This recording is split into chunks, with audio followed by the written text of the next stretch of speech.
Konami has been showing an increasing amount of Metal Gear Solid Delta Snake Eater in recent weeks, and the company has now offered another look at the remake.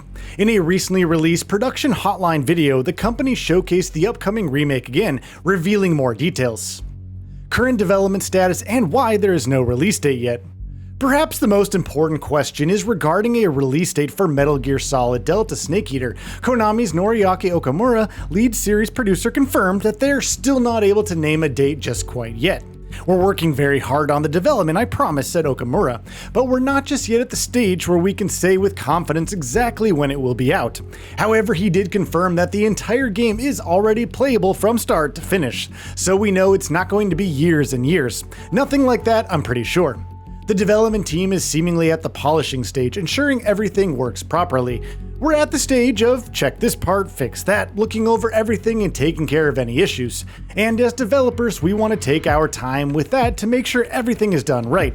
Once the team has a clear picture, fans will hear about it during the production hotline. In the meantime, Okamura asked for their patience. Why the game won't be dubbed a Hideo Kojima game.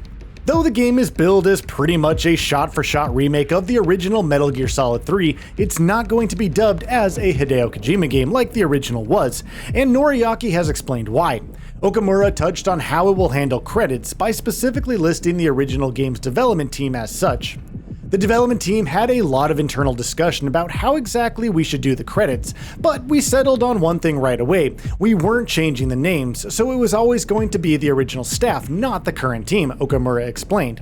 From there, we had to say, okay, so how do we do it? We thought about just leaving in the original credits from Metal Gear Solid 3 Snake Eater, but we also had to try and consider how members of the original staff might view it. For instance, if we had changed the credits, would they be hurt they weren't included? And on the other hand, some would probably think, why are they crediting me when I didn't work on it? So we decided that the way to handle it would be best to credit people as original programmer, original so-and-so, and so on. Listing their titles like that seemed best. Okamura then confirmed that Metal Gear Solid Delta won't start with the line a Hideo Kojima game like the original did, instead replacing it with based on Metal Gear Solid 3, since Kojima hasn't directed the remake himself. Okamura went on to cite prior examples of Metal Gear titles that were directed by himself, not by Kojima, that also did not open with the aforementioned line, such as Portable Ops. You might notice that a lot of Metal Gear titles start with the line, a Hideo Kojima game, Okamura said, but in Metal Gear Solid Delta Snake Eater you'll see it says based on Metal Gear Solid 3 instead. I just want to take a moment to make sure everyone understands why that is. It's always been the case that games Mr. Kojima didn't personally direct don't have a Hideo Kojima game. So for instance, I directed a few Metal Gear titles like Portable Ops or the digital graphic novel, so neither of those open with that line.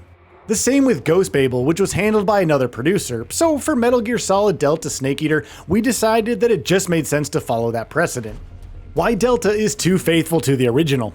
Metal Gear Solid Delta Snake Eater has looked increasingly promising each time Konami has shown it off, and one of the things that has given fans confidence in how it's shaping up is how closely it is sticking to the original game. But while its faithfulness to the source material is obviously a positive for many, especially for a franchise that is returning after such a long hiatus, others have wondered whether maybe the game is playing things too safe.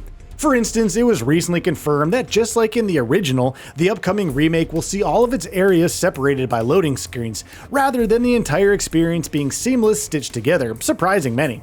Whether or not that sort of design is dated for a modern stealth experience is something some have asked since, but the people working on the remake have shed some light on what Konami decided to take this direction.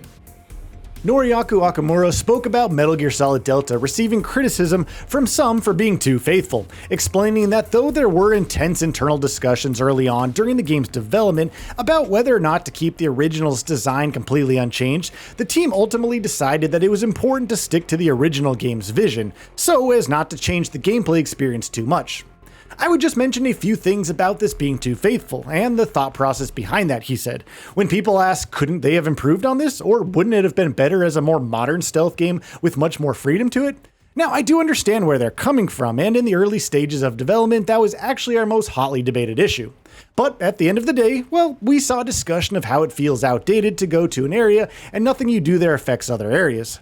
But that's just how the game was designed. The rhythm and the shifting pace of gameplay flows from that choice.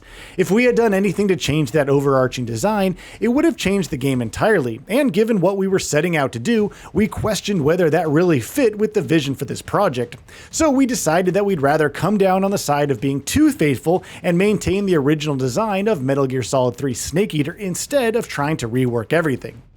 Okamura went on to add that though there's certainly been criticism over the remake's faithfulness, there's also been plenty of coverage where that level of faithfulness was pointed at as a good thing.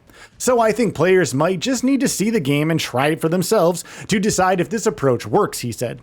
Though Metal Gear Solid Delta won't be making too many drastic changes with its story and game design, it will still be introducing plenty of quality of life improvements, from a compass to quick dial for the codec in addition to quality and performance modes. Playable at TGS 2024. The development team confirmed that Metal Gear Solid Delta Snake Eater will be at Tokyo Game Show 2024.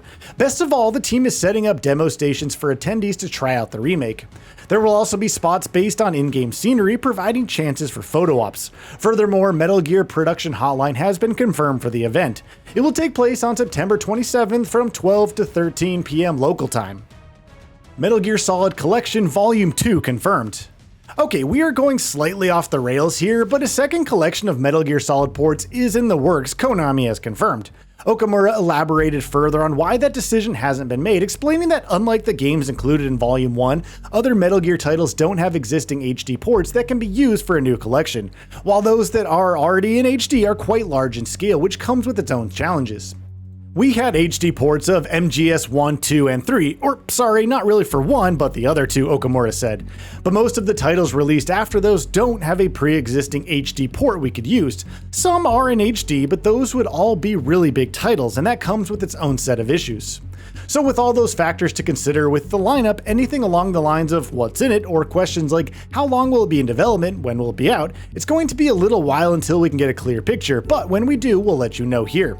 Okamura then went on to very explicitly confirm that Konami is indeed working on Metal Gear Solid Master Collection Volume 2 before acknowledging the issues that Volume 1 launched with, and providing assurances that the company will avoid similar mistakes with the next collection.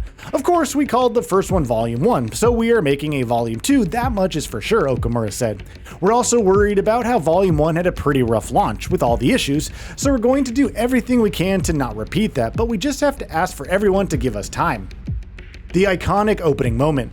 Metal Gear Solid 3's opening is of course an incredibly iconic one, and this being the faithful recreation of the original classic that it is, here the opening will be more than a little familiar to returning fans, except it looks significantly better, of course.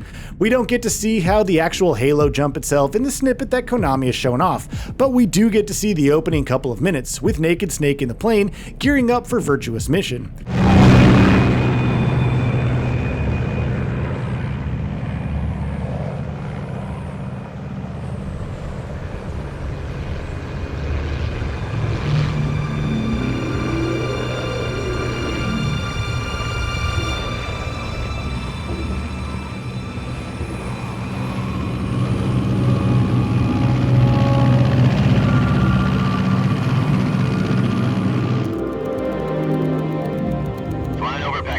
Altitude 30,000 feet.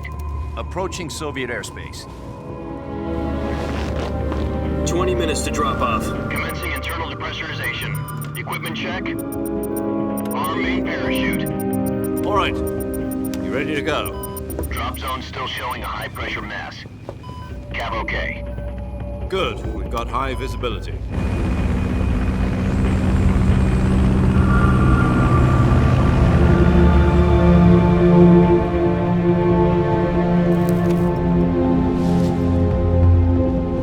Put out that cigar. Connecting oxygen hose to interior connector. Put on your mask.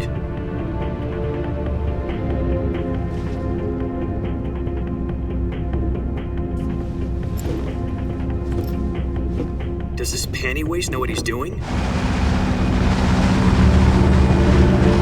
Approaching release point.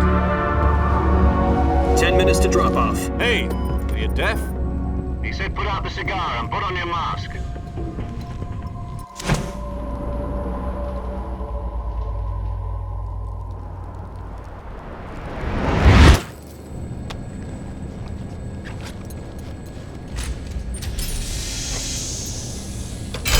Depressurization complete. So, what are your thoughts on this? Go ahead and share them in the comments below. And if you like this video, please subscribe to the channel and enable all notifications by clicking the bell icon to get new video updates. We upload every day and would really appreciate your support. Thanks for watching.